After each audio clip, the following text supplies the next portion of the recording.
தென்னகமாம் இன்பத் திருநாட்டில் மேதியதோ கன்னடத்து குடகுமலை கனிவயித்தில் கருவாகி தலைக்காவிரி என்னும் தாவியிடம் உருவாகி வண்ணம் பாடியொரு மலர்த்தென்றல் தாளாட்ட கண்ணம் காடி அணை கடந்து. எம்ஜிஆர் பாட்டுனாலே சூப்பர் தாங்க. அதில் ஒரு வரி வரும் பாருங்க.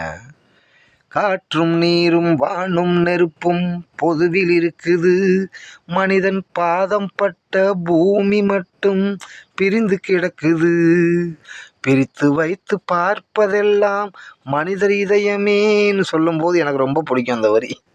உண்மையாக அப்படி தான் இருக்காங்க எல்லாம். கவுன்சிலருக்கு நிற்கிறவங்க கூட சம்பாதிக்கணும் அப்படின்ற எண்ணத்தில் நிற்கிறது இல்லை. ஒரு கௌரவம்னா ஒரு மரியாதை கொடுப்பாங்கல்ல போகிற இடத்துல கவுன்சிலர் அப்படின்ட்டு, அதுக்காக சொந்த காசு தான் செலவு பண்ணுறாங்க. அந்த மாதிரி சிஎம் போஸ்டிங்க்கும் அப்படி தான் சொந்த காசு தான் செலவு பண்ணி எல்லாம் வருவாங்க. அதில் பெருமையாக நான் சம்பாதிக்க வரல, கௌரவத்துக்கு தான் வர்றேன் அப்படின்னு சொல்லு.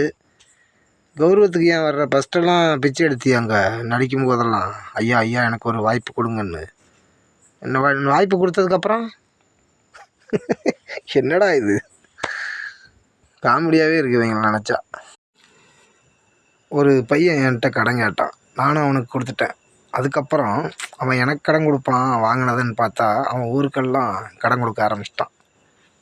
என்னடா தம்பி எனக்கு கடன் கொடுக்கலையேன்னு கேட்டால் அவன் என்ன சொல்கிறான், நீங்கள் கற்றுக் கொடுத்தது தான் பாஸ், இருக்கிறவன்ட்ட வாங்கி இல்லாதவன்ட்ட கொடுங்கன்னு சொன்னீங்கல்ல.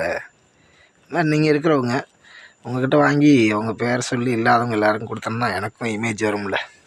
ரெண்டு விஜய் ரசிகர் மாதிரி.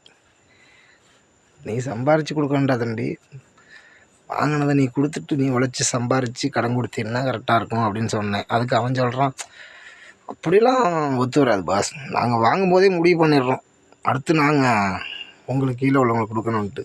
வெரி குட்னு கை கொடுத்துட்டு சூப்பர்ரா அப்படின்னு சொல்லிட்டேன். தலைமுறையாக கட்டி வச்சதை காப்பாற்றுறதுக்கு தான் எங்கள் அப்பா எங்களை பெற்று போட்டிருக்காரு. எவனோ எங்கேருந்தோ வந்து நாட்டாமல் பண்ணுறதுக்கு இல்லை. நெப்போட்டிசம் ஏன்பா நம்ம நாடு இப்படி போயிட்டுருக்கு? எங்கே பார்த்தாலும் ரெக்கமெண்டேஷன், டாமினேஷன், ஃபீல்ஸு, லஞ்சம், வாரிசு அதிகம்னா ஏழை மக்கள் எங்கே போவாங்க? கஷ்டப்பட்டு ஃபஸ்ட் ரேங்க் வாங்குறவன் என்ன பண்ணுவான்? கஷ்டப்படுற விவசாயி என்ன பண்ணுவான்? லஞ்சம் வாங்காமல் வேலை செய்கிற ஆஃபீஸர் என்ன பண்ணுவான்? ஒத்தையாக நின்று தலையை தூக்குறவன் என்ன பண்ணுவான்? மெரிட்டில் வந்தவன்